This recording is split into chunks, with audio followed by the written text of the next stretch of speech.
असली सैनिक के ऊपर नकली सैनिकों ने यह आक्रमण किया है, जो बहुत ही शर्मनाक है। सही मायने में वो सैनिक नहीं है, वो गूंस हैं, गुंडे हैं। वो शिवसेना की स्थापना बाला साहब ठाकरे ने, जो बॉम्बे में अंडरवर्ल्ड पैदा हुआ था, उसके अगेंस्ट यानी उसका सामना करने के लिए स्थापना की थी।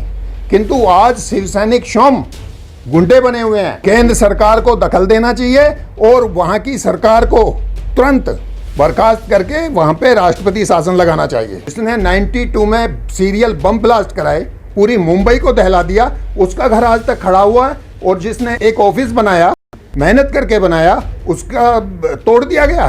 ये बहुत ही शर्मनाक है। उस सरकार को तुरंत इस्तीफा दे देना चाहिए। एक पूर्व सैनिक हैं, उनके ऊपर शिवसेना के गुंडों ने हमला किया केवल कार्टून को शेयर करने को लेकर। इसको लेकर काफ़ी पूर्व सैनिक और सैनिकों में काफ़ी आक्रोश है।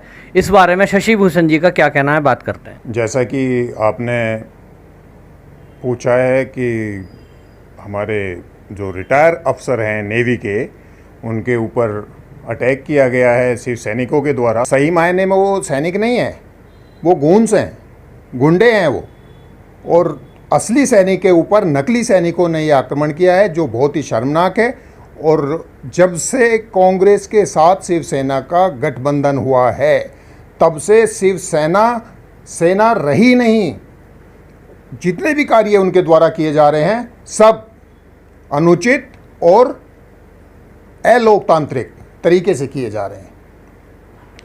जैसा कि देखा गया, 5-6 लोग गए और सडन उनको घर के अंदर से खींचकर, मदन शर्मा जी नाम है उनका, मदन शर्मा हैं, नेवल के रिटायर ऑफिसर हैं, और जिस तरह का व्यवहार उनके साथ किया गया है वो बहुत ही शर्मनाक है। जब से ये सरकार बनी है, तब से अब तक शिव सैनिकों ने सिवाय अलोकतांत्रिक कार्य के, जो राष्ट्रहित में नहीं कहे जा सकते, और कुछ किया ही नहीं है। उद्धव सरकार जो है वो परेशान है।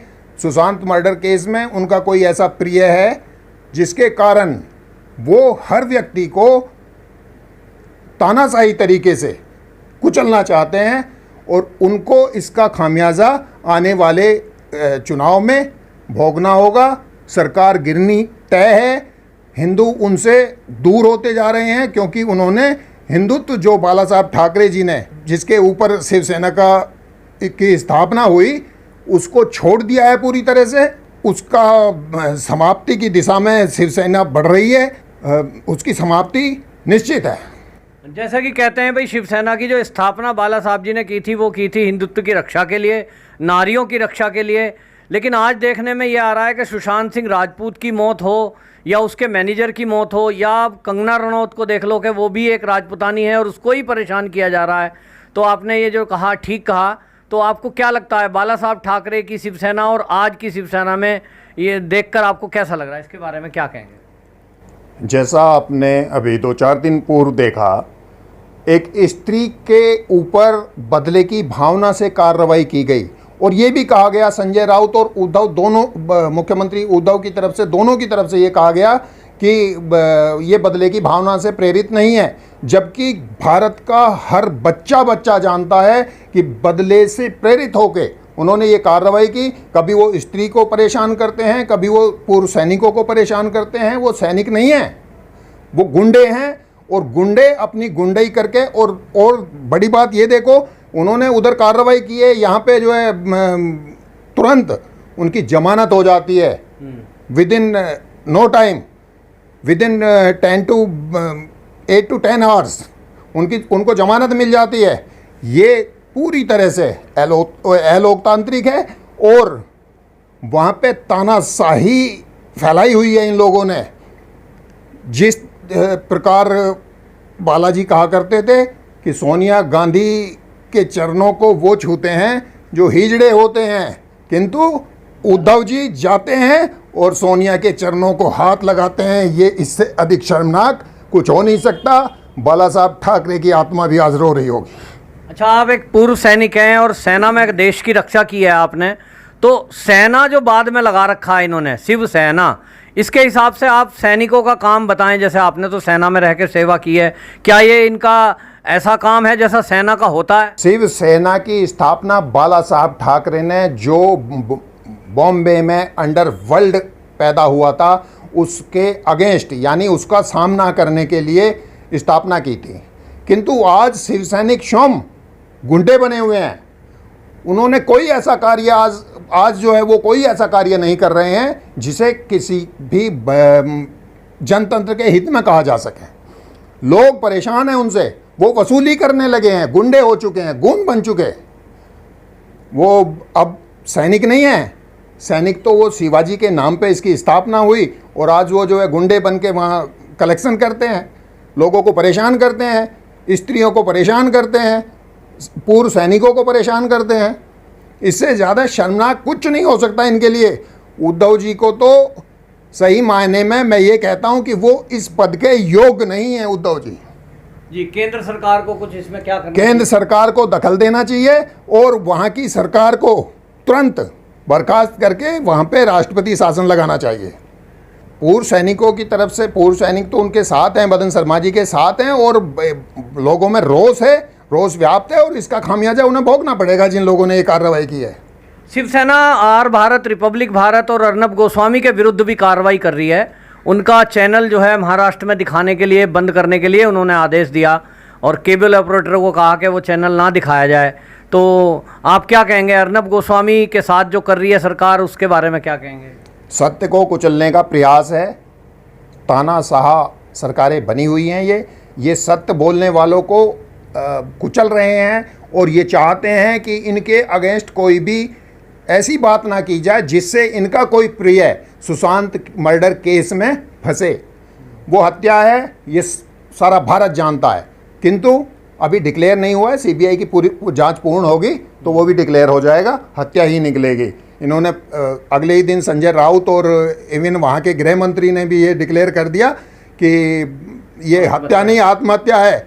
आखिर ऐसा कैसे उन्हें पता लग गया तुरंत कि भाई ये आत्महत्या की गई हुई है, हत्या नहीं हुई इसकी?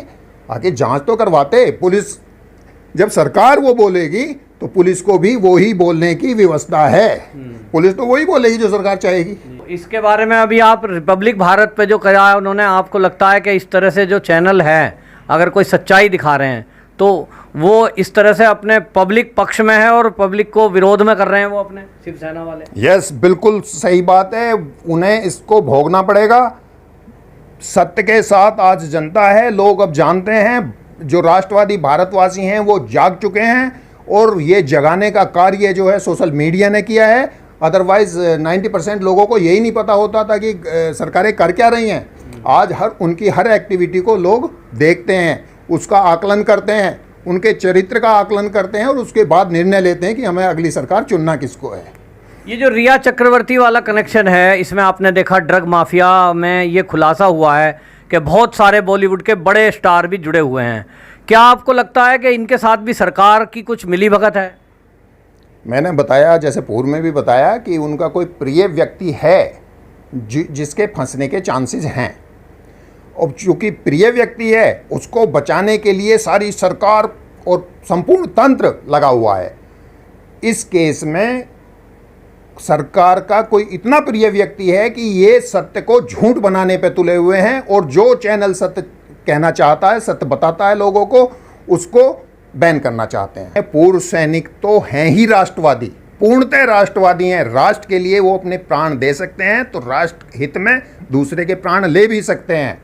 किंतु जिस प्रकार राष्ट्र हित में जो लोग कार्यरत हैं उनके साथ पूर्व सैनिक अंतिम सांस तक खड़े रहेंगे। और कोई भी किसी भी तरह का है, कोई भी सैनिक, लाखों में कोई एक व्यक्ति किसी से इन्फ्लुएंस में किसी के आ सकता है, किंतु 99.9% पूर्व सैनिक राष्ट्रवादी होते हैं और राष्ट्र के साथ, राष्ट्र हित में खड़े रहेंगे।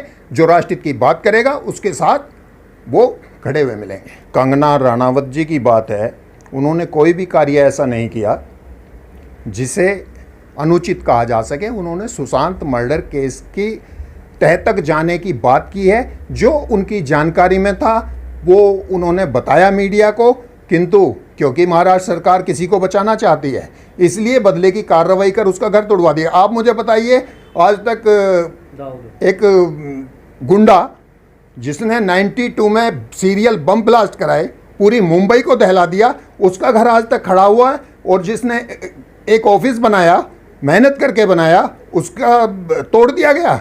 ये बहुत ही शर्मनाक है। उस सरकार को तुरंत इस्तीफा दे देना चाहिए।